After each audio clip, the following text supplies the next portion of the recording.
ಹಾಸನದಲ್ಲಿ ತಾರಕಕ್ಕೇರ್ತಾ ಇದೆ ಜಟಕಾ ಟಾಂಗ್ ಶೆಡ್ ನಿರ್ಮಾಣದ ವಿಚಾರ. ಬಿಜೆಪಿ ಜೆಡಿಎಸ್ ಮುಖಂಡರ ನಡುವೆ ಮುಸುಕಿನ ಗುದ್ದಾಟ ನಡೀತಾ ಇದೆ. ಬಿಜೆಪಿ ಜೆಡಿಎಸ್ ಒಂದಾಗಿದೆ ರಾಜ್ಯದಲ್ಲಿ, ದೇಶದಲ್ಲಿ, ಆದರೆ ಹಾಸನದಲ್ಲಿ ಒಂದಾಗಿಲ್ಲ ಟಾಂಗ ವಿಚಾರಕ್ಕೆ. ಜಟಕಾ ಟಾಂಗಾ ನಿಲ್ದಾಣ ವಿಚಾರಕ್ಕೆ ಸಂಬಂಧಪಟ್ಟಂತೆ ಬಿಜೆಪಿ ಕಾರ್ಯಕರ್ತರು ಪ್ರತಿಭಟನೆ ಮಾಡ್ತಾ ಇದ್ದಾರೆ. ಅವಶ್ಯಕತೆ ಇಲ್ಲದ ಜಾಗದಲ್ಲಿ ನಿರ್ಮಾಣ ಅಂತ ಆರೋಪ ಮಾಡ್ತಾ ಇದ್ದಾರೆ. ಟಾಂಗಾ ಗಾಡಿ ಮಾಲೀಕರ ಪರ ನಿಂತಿರುವಂಥ ಕೆಲ ಜೆಡಿಎಸ್ ಮುಖಂಡರು ಮುಸ್ಲಿಮರ ಓಲೈಸಲು ಶಾಸಕ ಸ್ವರೂಪ್ ಪ್ರಕಾಶ್ ಈ ರೀತಿ ಕೆಲಸ ಮಾಡ್ತಾ ಇದ್ದಾರೆ ಅಂತ ಹೇಳಿ ಬಿಜೆಪಿಯವರು ಆರೋಪ ಮಾಡ್ತಾ ಇದ್ದಾರೆ. ಹೇಮಾವತಿ ಪ್ರತಿಮೆ ಎದುರು ನಿರ್ಮಾಣವಾಗುತ್ತಿರುವಂಥ ಟಾಂಗಾ ನಿಲ್ದಾಣ ಪ್ರತಿಭಟನಾ ಸ್ಥಳದಲ್ಲಿ ಒಂದು ರೀತಿ ಬಿಗುವಿನ ವಾತಾವರಣ ನಿರ್ಮಾಣವಾಗಿದೆ.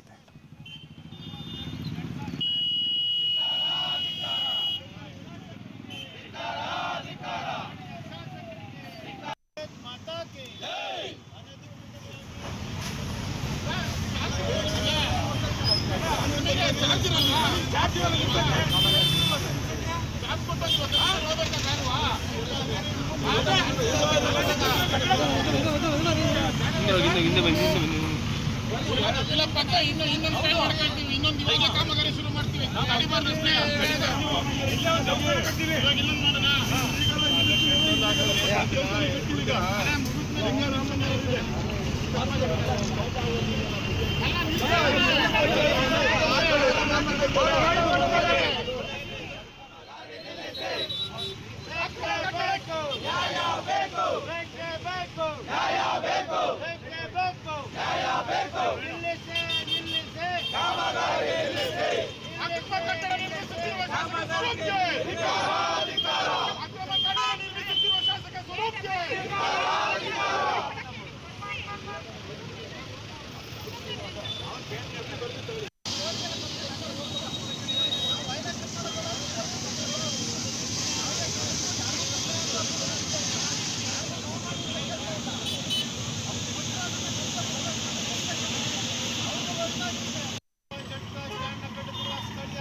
ಮತ್ತಷ್ಟು ಮಾಹಿತಿ ನಮ್ಮ ಪ್ರತಿನಿಧಿ ಪ್ರಕಾಶ್ ನೀಡ್ತಾರೆ. ಪ್ರಕಾಶ್, ಒಂದು ಕಡೆ ಕಾಮಗಾರಿ ನಿರಂತರವಾಗಿ ನಡೀತಾ ಇದೆ, ಬಿಜೆಪಿಯವ್ರ ತಕರಾರೇನಿದ್ರಲ್ಲಿ ಇಲ್ಲಿ ಏನಿದು ಜಟಕಾ ಸ್ಟ್ಯಾಂಡ್ ಜಟಾಪಟಿ?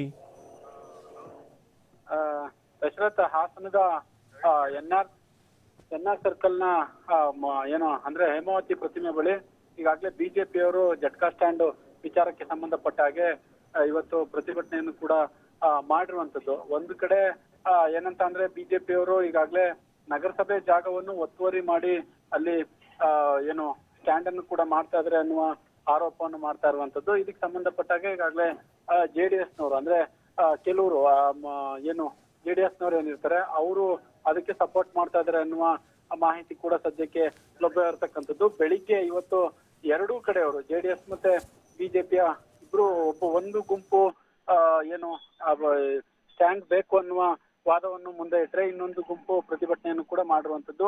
ರಸ್ತೆಯಲ್ಲಿ ಸಾಕಷ್ಟು ಪ್ರತಿಭಟನೆ ಮಾಡಿದ್ದಾರೆ.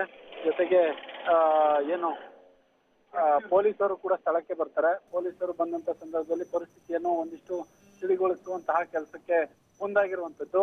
ಒಂದಿಷ್ಟು ಟೈಮ್ಗಳ ಕಾಲ, ಒಂದು ಅರ್ಧ ಗಂಟೆಗಳ ಕಾಲ ವಾತಾವರಣ ಒಂದಿಷ್ಟು ಬಿಗುವಿನ ವಾತಾವರಣ ಆಗಿತ್ತು ಅನ್ನುವ ಮಾಹಿತಿ ಲಭ್ಯ ಇರತಕ್ಕಂಥದ್ದು. ಬಿಜೆಪಿಯವರು ನಗರಸಭೆ ಜಾಗವನ್ನು ಒತ್ತುವರಿ ಮಾಡಿ ಯಾಕೆ ಅಲ್ಲಿ ಸ್ಟ್ಯಾಂಡ್ ಮಾಡಬೇಕು ಅನ್ನುವ ವಾದವನ್ನು ಕೂಡ ಈಗಾಗಲೇ ಮುಂದಿಟ್ಟು ಪ್ರತಿಭಟನೆ ಮಾಡ್ತಾ ಇರುವಂತದ್ದು. ಜೆಡಿಎಸ್ ಮೇಲೆ ನೇರವಾದಂತಹ ಆರೋಪ ಮಾಡ್ತಾ ಇದ್ದಾರೆ. ಇನ್ನೊಂದು ಕಡೆ ಏನು ಮುಸ್ಲಿಂ ಓಲೈಕೆ ಮಾಡ್ಲಿಕ್ಕೆ ಜೆಡಿಎಸ್ ನ ಶಾಸಕರು ಏನಾದ್ರು ಮುಂದಾದ್ರ, ಅವರ ಋಣ ತೀರಿಸಲಿಕ್ಕೆ ಜೆಡಿಎಸ್ ನ ಶಾಸಕರು ಏನಾದ್ರು ಮುಂದಾದ್ರ ಅನ್ನುವ ಪ್ರಶ್ನೆಗಳನ್ನು ಕೂಡ ಬಿಜೆಪಿಯವರು ಮಾಡ್ತಾ ಇರುವಂತದ್ದು. ಈಗ ಸದ್ಯಕ್ಕೆ ಪೊಲೀಸರು ಈ ವಿಚಾರಕ್ಕೆ ಸಂಬಂಧಪಟ್ಟ ಹಾಗೆ ಪ್ರಕರಣವನ್ನು ಸದ್ಯಕ್ಕೆ ತಿಳಿಗೊಳಿಸಿದ್ದಾರೆ. ಎರಡೂ ಗುಂಪಿನವರು ಕೂಡ ಅಲ್ಲಿಂದ ವಾಪಸ್ ಹೋಗಿರುವಂತದ್ದು. ಒಟ್ಟಾರೆ 1 ಗಂಟೆಗಳ ಕಾಲದವರೆಗೆ ನಿರಂತರವಾಗಿ ಪ್ರತಿಭಟನೆ ನಡೆದಿರುವಂತದ್ದು Dasharath. Yes, thank you Prakash ನಿಮ್ಮೆಲ್ಲ ಮಾಹಿತಿಗೆ.